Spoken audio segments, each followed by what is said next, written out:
Yes bwana, mambo vipi? Mambo ni aje? Bwana, moja habari kubwa sana ambayo imetokea kutrendi sana tena sana kwenye mitandao ya kijamii ulimwenguni kote ni moja ya kitu ambacho wameweza kukifanya, kitu cha utofauti kabisa kwa N'Golo Kante, mchezaji ambaye anakipiga katika kunako klabu ya El Ittihad ambayo inashiriki ligi kuu ya Saudi Arabia. Ni kwamba mchezaji wa soka N'Golo Kante ameonyesha moyo wa upendo kwa jamii kwa kujenga hospitali kubwa ya kisasa yenye thamani ya dola milioni 5 nchini Mali, ikiwa ni msaada wa watoto na familia zisizojiweza kupata huduma bora za kijamii, yani bora za kiafya. Kante ambaye alizaliwa Paris, Ufaransa na asili yake yani Mali, wazazi wake wakiwa wahamiaji waliotoka nchini humo mwaka 1980.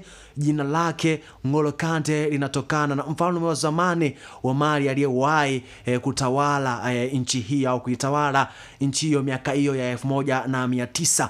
Katika ziara yake nchini Mali, N'Golo Kante alitumia muda na familia yake huku akitoa heshima kwa baba yake pia na kaka yake marehemu. Moja ya kitu ambacho ameweza kukifanya N'Golo Kante, mchezaji ambaye anakipiga kunako klabu ya Saudi Arabia, lakini pia mchezaji wa zamani wa Chelsea ambaye anashiriki ligi kuu ya England, kwa kujenga hospitali yenye thamani kubwa sana ya thamani ya dola milioni 5 ambaye ni sawa na ni moja ya hospitali kubwa ambayo inatajwa kuwa ya kisasa kweli kweli, kwa sababu ameweza kuitoa kwa jamii kwa ajili ya kuisaidia familia, kuwasaidia lakini pia na watoto, kwa zile familia ambazo hazijiwezi, ili waweze kusaidiwa kiafya, kitu ambacho kimeleta utofauti. N'Golo Kante ambaye amekuwa mchezaji wa kitofauti kabisa kutokana na maisha yake ambayo anaishi, na watu wengi wamekuwa wakijiuliza kwa nini N'Golo Kante aishi kama wachezaji wengine masuperstar.